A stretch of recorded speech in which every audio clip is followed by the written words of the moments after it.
याच्यावर देखील त्यांना विचारू. एक छोटासा ब्रेक पाहत राहा एबीपी माझा.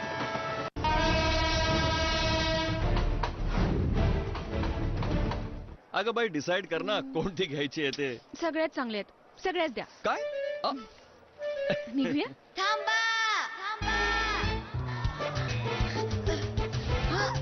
Side please. अरे कॅश का? मला विसरलात का? सॉरी, सवयीचे गुलाम. जिथे जिथे चाल मला बरोबर घेऊन जा. State bank debit card. Card एक आनंद अनेक. तुझ्या पायात नशीब तुझे, आराम आसे तर काम होई, काम होई. PU Plus range by Lancer Footwear. आराम आसे तर काम होई. तुमचे झाले 65,400 रुपये. रोख की कार्ड? कार्ड. मंगेश भाऊ, तसं तर तुमचं 1,32,000 झालेत फक्त. पण तुम्हाला तर 1.5 लाखापर्यंत मोफत उपचार आहे ना? हो. तुमचं राशन कार्ड पाहू? हे घ्या मॅडम. महाराष्ट्र सरकार घेऊन आलंय राजीव गांधी जीवनदायी आरोग्य योजना. म्हणजे पिवळे किंवा केशरी राशन कार्ड धारकांना 1.5 लाखापर्यंत मोफत उपचार दिला जाईल. जवळच्या अंगीकृत रुग्णालयात राशन कार्ड दाखवून संधीचा लाभ घ्या.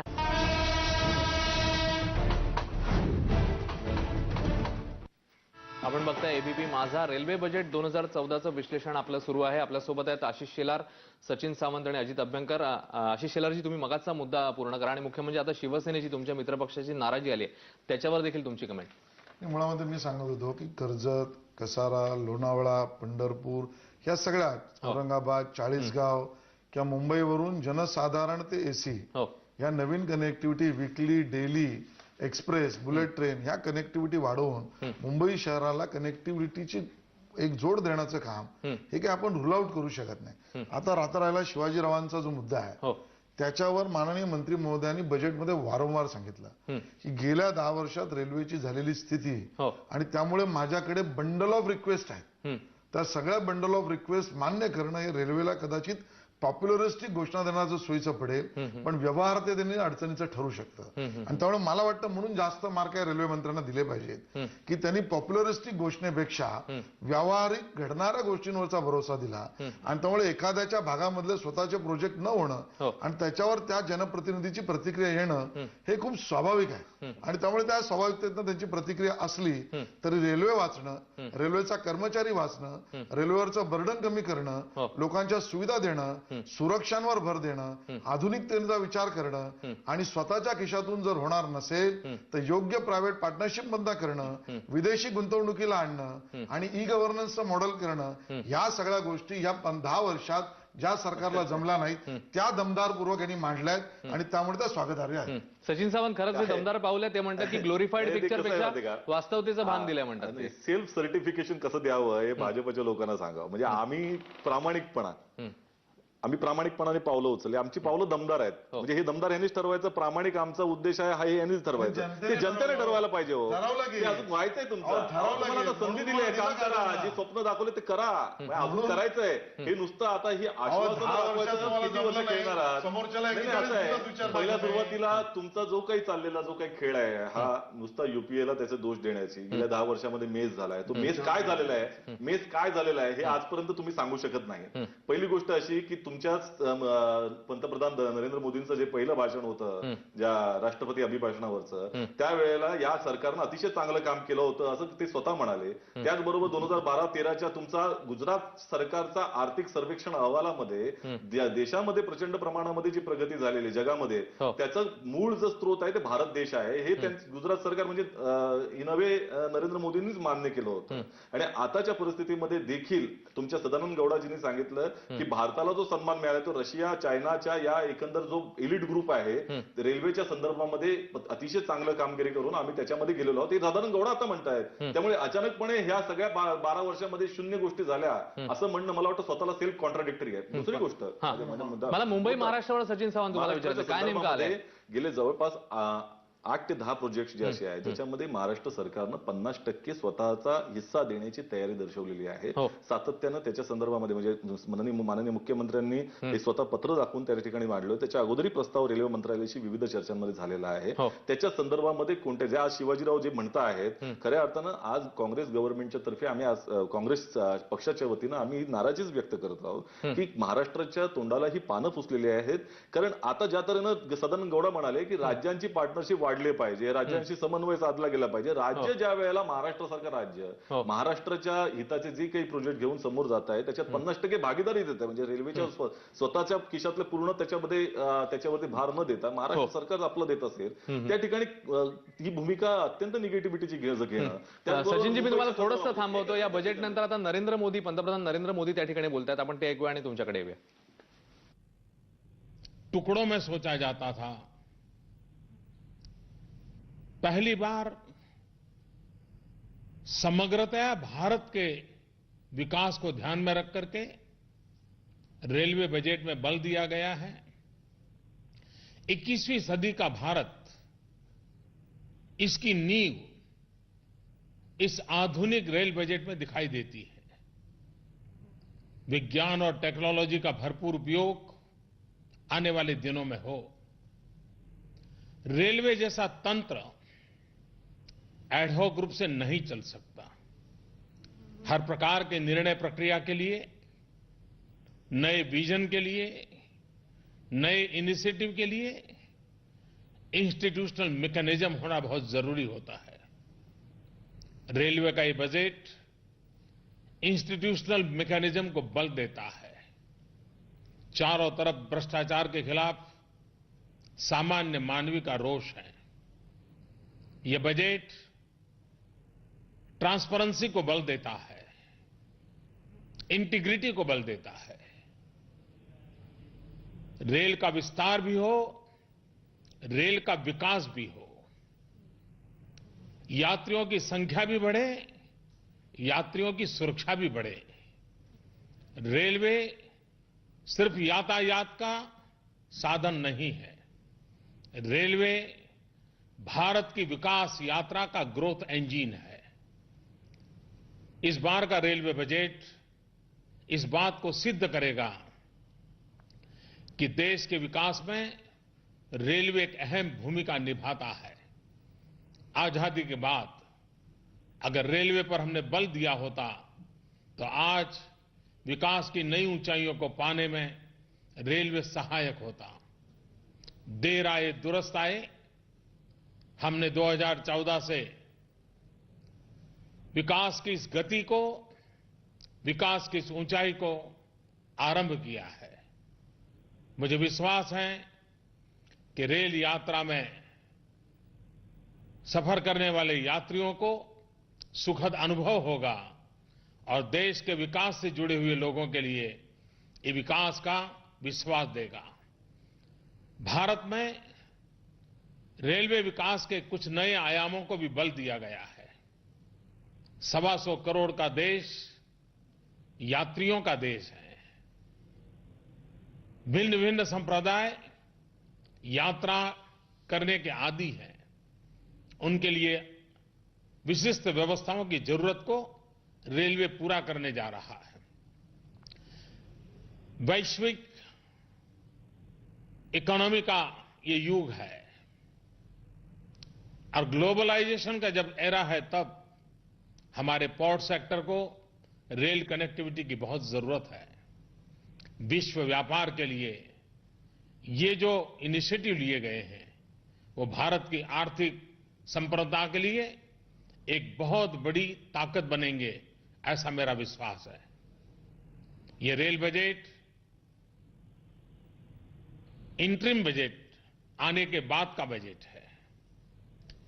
बहुत कम समय है, लेकिन जो इनिशिएटिव लिए गए हैं वो इस दिशा को दर्शाते हैं कि हम रेल को कहां ले जाना चाहते हैं, साथ साथ रेल के माध्यम से हम देश को कहां ले जाना चाहते हैं.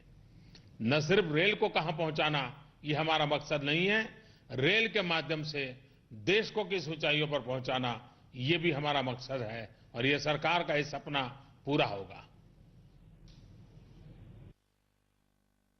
तेव्हा ही होती पंतप्रधान नरेंद्र मोदींची प्रतिक्रिया. आपण अजित अभ्यंकरांकडे जाणारच आहोत, पण तत्पूर्वी सचिन सावंत यांना मुद्दा पूर्ण करायला देऊ. सचिनजी, खास करून मला मुंबईवर तुम्हाला पुन्हा विचारायचं आहे की आपण म्हणत होतो की खास करून मुंबईची लाईफलाईन जी आहे, दरवाढ नुकतीच जाहीर झालेली होती, नंतर ती थोडीशी कमी करण्यात आली आणि आता जे आपल्याला समोर चित्र आहे ते 864 फक्त नव्या कोचेस, नव्या ट्रेन्स, पण फेऱ्यांचं काय? ट्रेन्स नव्हे, कोचेस. कोचेस. लक्षात घ्या, कोचेस आणि ट्रेन मध्ये फरक. हो.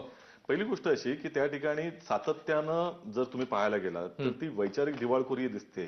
याचं कारण असं की ज्या तऱ्हेनं एक तर पहिली गोष्ट ज्याला सातत्यानं यांचा विरोध असायचा की रेल्वे बजेटच्या अगोदर म्हणजे होणार होतं त्याच्या अगोदरच त्यांनी भाववाढ करून टाकली, त्याच्या अगोदरच केले. म्हणजे ही खऱ्या अर्थानं ही त्यांच्या जे विरोध त्यांनी सातत्याने करत होते त्या संकेतांचाच त्यांनी त्या ठिकाणी भंग केलाय. परंतु ज्या तऱ्हेनं मासिक पासाच्या संदर्भामध्ये 610 कोटीचा आम्हाला नुकसान बोजा आम्हाला करावं लागेल असं म्हणतायत, ती अनजस्टिफाईड होती. हे यांचे स्वतःचे भाजपचे नेतेच जाऊन त्या ठिकाणी रेल्वे मंत्र्यांना सांगत होते आणि शिवसेनेचे नेते सांगत होते.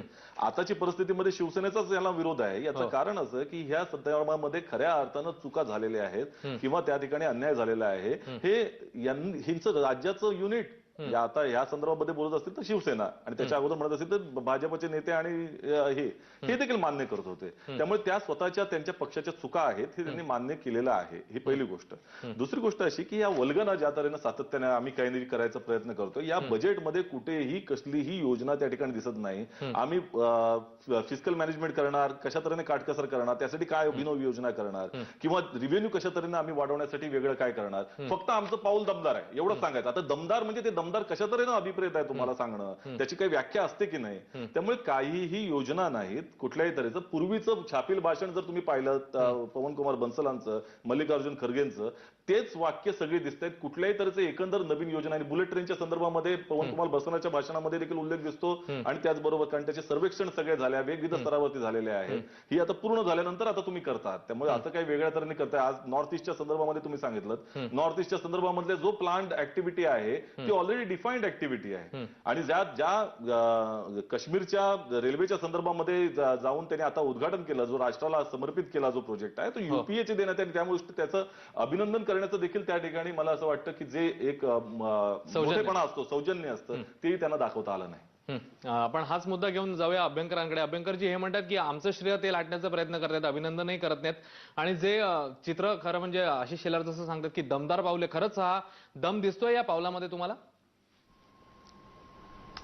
हे बघा, मी तुम्हाला खरं सांगू का, हे एकमेकांवर चिखलफेक करून हे आमचंच आहे तुमचंच आहे या टर्म्स मध्ये बोलून आपण खरोखर देशाचं काय हित साधतोय माझ्या लक्षात येत नाही. म्हणजे आशिष शेलारांनाही लागू आहे किंवा यांनाही लागू आहे. मला ह्या दोन्हीमध्ये इंटरेस्ट नाही. मला इंटरेस्ट आहे की आपल्या देशासाठी रेल्वे महत्वाची आहे, तिचा विस्तार महत्वाचा आहे, तिची प्रायोरिटी महत्वाची आहे आणि त्याच्यासाठी काय केलं पाहिजे आणि काय केलं जाते. मी एवढ्या परिप्रेक्षातच बोलतो. सॅम पिट्रोडा कमिटीचा जो रिपोर्ट आहे तो रिपोर्ट हा माझ्या मते एक चांगला मार्गदर्शक रिपोर्ट असं आपण म्हणू शकतो. त्याच्यात काही गोष्टी आहेत त्या मला पटणार आहेत, परंतु सर्वसाधारणतः एक दिशा म्हणून त्याच्यात खरोखर खूपसे चांगले मुद्दे मांडलेले आहेत. आपण हे बघूया की एक रेल्वेचं बजेट एक वर्षासाठी येतं, परंतु रेल्वे कायमची असते. आता त्याला दिशादर्शक धोरण जे आहे ते अशा प्रकारचे एक्सपर्ट कमिटीज किंवा ज्या मार्गदर्शक समिती असतात त्याच्यामध्ये मिळतं. आता हा रिपोर्ट हा जर आपण एक पायाभूत म्हणजे एक दिशादर्शक म्हणून जर ठेवला समोर की या सॅम पिट्रोडांनी आपल्या इथं कम्युनिकेशन रिव्होल्युशन ज्याला म्हणतो ते आणण्यासाठी खूप मोठी भूमिका बजावलेली होती, हे मान्यच करायला पाहिजे. ते लक्षात घेऊन जर आपण या बजेटचं थोडंसं जे काय आतापर्यंत पुढे आपण वाचलंय, तपशिलात वाचल्यानंतर अजून कदाचित जास्त बोलू शकू, तर मला असं दिसतं की या सॅम पिट्रोडा कमिटीच्या रिपोर्टमध्ये जे काय आहे त्या दृष्टीने या स्पीच मध्ये तरी भरीव असं काही नव्हतं. महाराष्ट्र सेंट्रिक विचार केला तर तुम्हाला काय दिसतंय याच्यामध्ये? महाराष्ट्र सेंट्रिक विचार केला तर उदाहरणार्थ मी तुम्हाला सांगतो की डबलिंग ऑफ ट्रॅक या दृष्टीने महाराष्ट्र सेंट्रिक विचार त्याच्यात जवळजवळ काही दिसत नाही. नवीन ट्रॅक्स बद्दल मगाशी जे आढळराव पाटील बोलले ते अगदी बरोबर बोलले की हा पुणे नाशिक हा इतका महत्वाचा रूट आहे त्याच्याबद्दल काही नाही. नगर बद्दल ते बोलले, कल्याण नगर, हाही मुद्दा बरोबर आहे. माझ्या मते महाराष्ट्रासाठी नवीन ट्रॅक करण्यासाठी फक्त औरंगाबाद चाळीसगाव आणि सोलापूर तुळजापूर या व्यतिरिक्त त्याच्यात काही नाही. म्हणजे जे इकॉनॉमिकली महत्वाचे ज्याला आपण म्हणतो की ज्या ठिकाणी खूप मोठ्या प्रमाणात पॅसेंजरचा लोड पण आहे ते ह्याच्यातनं वगळले गेलेले आहेत महत्वाचे असं अगदी निश्चितपणे म्हणता येईल. त्या अर्थाने महाराष्ट्राला आणि महाराष्ट्र म्हणून मी म्हणते, महाराष्ट्रामध्ये एक इकॉनॉमिक मोठ्या प्रमाणात प्रोडक्शन आहे, इकॉनॉमिक सेंटर आहे महाराष्ट्र हे, या दृष्टीने विचार करता हे निश्चितपणे चुकीचं आहे. आणि रेल्वेचा विस्तार व्हायला पाहिजे, तो जर स्वातंत्र्यानंतर आपण केला असता तर खूप देशाचं चांगलं झालं असतं. हे नरेंद्र मोदी म्हणाले, पण ते त्यांनी गौडांना थोडं सांगितलं असतं तर बरं झालं असतं, नुसतंच टीव्हीवरून बोलण्यापेक्षा. आशिष शेलारजी ते म्हणतात की महाराष्ट्र मुंबई खास करून इतका महसूल जातो आपल्याकडनं आणि तरी देखील म्हणावं तसं काही हाती लागलेलं दिसत नाही आपल्याला. मला वाटतं तुमच्या या मताशी मी सहमत पहिल्यापासूनच नाही. 50 रेल्वे स्टेशनच्या क्लिनिंगचा प्रोजेक्ट असेल, 10 रेल्वे स्टेशन्सना अत्याधुनिक करण्याच्या पूर्ण देशातल्या योजनेत मुंबईला काही मिळणार नाही, हा तुमचा समज आहे. अजून त्याच्यावरची चर्चा, विश्लेषण आणि अख्खी माहिती समोर यायची आहे.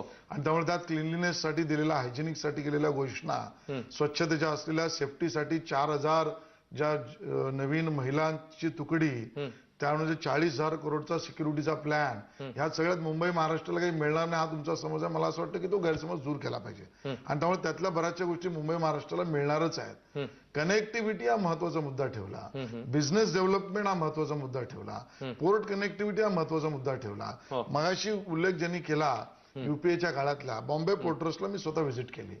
बॉम्बे पोर्ट ट्रस्टला कुर्ला ते पुढे दिवा हे पोर्ट ट्रस्टला आवश्यक असलेली कनेक्टिव्हिटी गेल्या 12 वर्षात तेवढाच रेल्वे ट्रॅक टाकू नाही शकले. ना पोर्ट टाकू शकलं ना रेल्वे टाकू शकलं. अशा पद्धतीने 12 वर्षांच्या गोष्टी अडकळीच्या राहिल्या. ते सांगत होते की बाबा जे विखारी पद्धतीने सुरू केला, व्हाईट पेपर मांडला, 359 प्रोजेक्ट जर तुम्ही पूर्णच नाही करू शकलात, ते देशाला काय तुम्ही दिवाळखोरीच्या दिशेने निघताय का मेडल म्हणून जाताय? या देशाची अवस्था रेल्वेच्या कामांमध्ये अशी आली की 5 लाख करोड तुम्हाला दर सगळं करायला 50 लाख करोड का 5 लाख करोड, फिगर मला एक्झॅक्टली लक्षात येत नाही, एवढा खर्च लागणार असेल तर तो आणायचा कुठून? काय अभ्यंकर म्हणाले? हा बोला अभ्यंकरजी.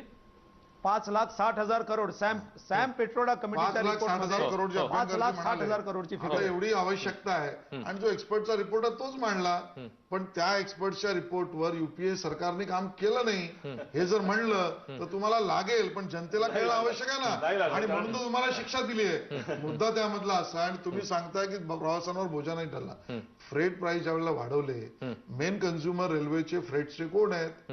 सिमेंट आणि लोखंड आणि स्टील आहे.